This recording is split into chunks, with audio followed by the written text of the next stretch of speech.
I remember praying one day. I'm out praying 3 o'clock in the morning. I'm talking to the Creator at 3 o'clock in the morning, and I ain't where I want to be. And I'm like, God, I ain't where I want to be. And he was like, you stop being a victim. I said, what you mean a victim? Well, it ain't my fault my mom got pregnant at 17. It ain't my fault my daddy wasn't there. It ain't my fault they couldn't get along. It ain't my fault. He said, boy, you grown. You ain't 10 no more. The decisions you make right now is up to you. You crying about something that happened to you when you was a kid. You ain't even no kid no more. You a grown man. Take full ownership. The stupid stuff you doing, your parents didn't make you play no video games.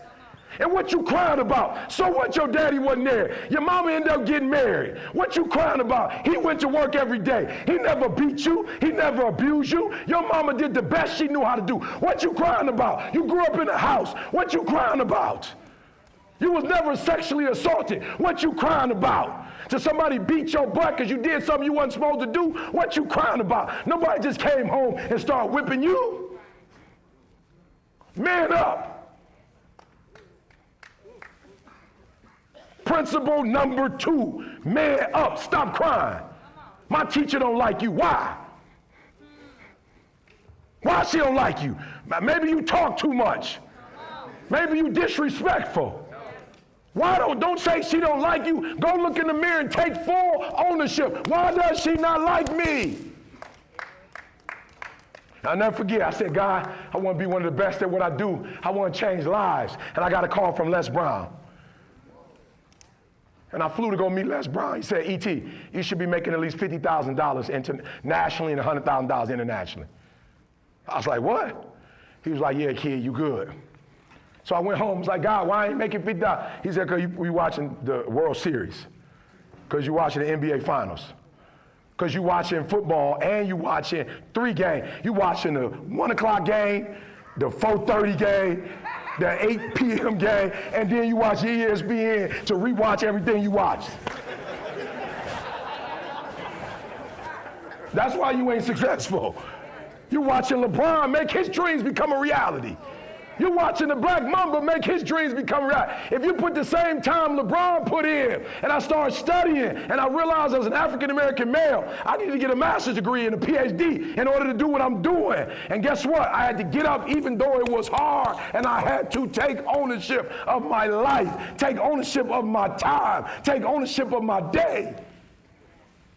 You got a phone and you're not learning the second language, that's your fault. You got a phone and you don't know how to do calculus, that's your fault. You got a cell phone, a smartphone, you can go on the internet, and all you're doing is being social on it, while Zuckerberg is making billions of dollars on it. Showtime. Listen to me, one more thing, but I'll leave you with this. It's time to take ownership. You want your clothes washed? Mama, make the boy wash his clothes. Teach him how to separate the colors from the white.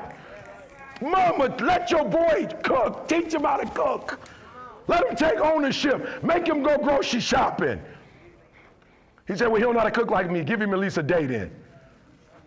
Give him 2 days. Take ownership. Teach him how to change the oil. Make him put gas in the car. Ownership. I love my daughter to life, but when we go to the gas station, my baby girl get out and pump the gas. Somebody said, why you make your queen to be? Why you make her pump gas? Because I need to teach her one day I might die on this plane and she need to know how to put the gas in the car. Listen to me very closely. Make these boys grow up. Fellas, take ownership. Don't you ever say you don't have something because of what somebody's doing. So I need you to take ownership of your time, of your what? Of your mind, of your what? Oh, come on, y'all playing. I used to get so mad at Jalen. Jalen would get up. I knew it was football day because he'd get up 6 o'clock in the morning. His uniform was ready. His shoes was ready. And he would eat breakfast. I'm like, what's going on? He like, game day. Friday night lights, game day. And I would be so upset. And he like, why you hating on me?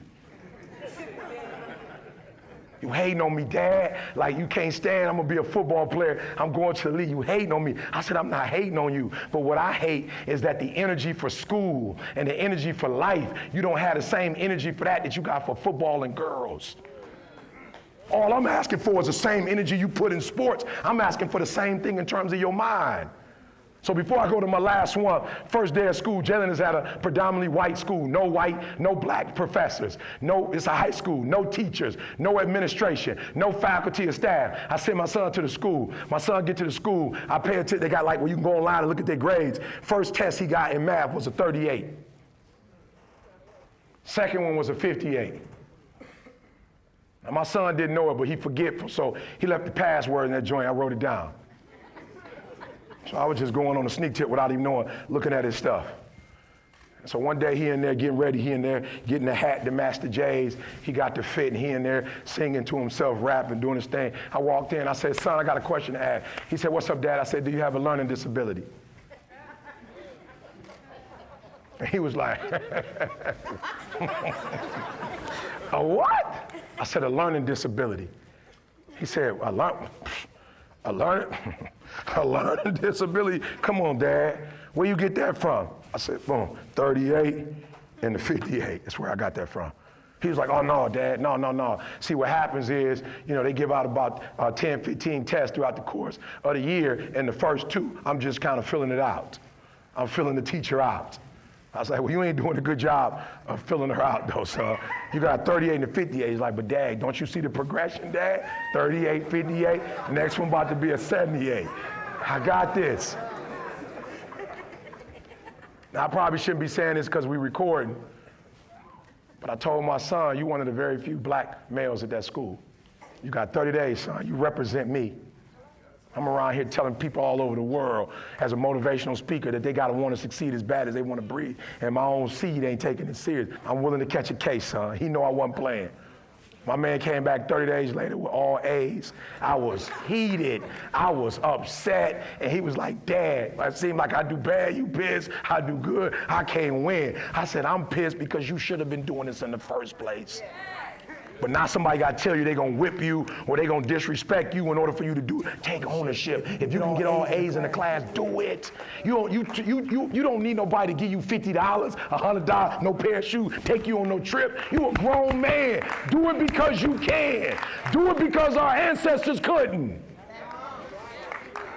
My man at the University of Michigan, do you understand 100 years ago, those Africans that were enslaved could have went to U of M and murdered, could have went to Princeton and Harvard and Yale, but it was illegal for a black man or a black woman to read. They would lynch you if you got caught learning. And here you are with the opportunity and you ain't gonna do it. What up? It's your boy E.T. Look, y'all, do me a favor.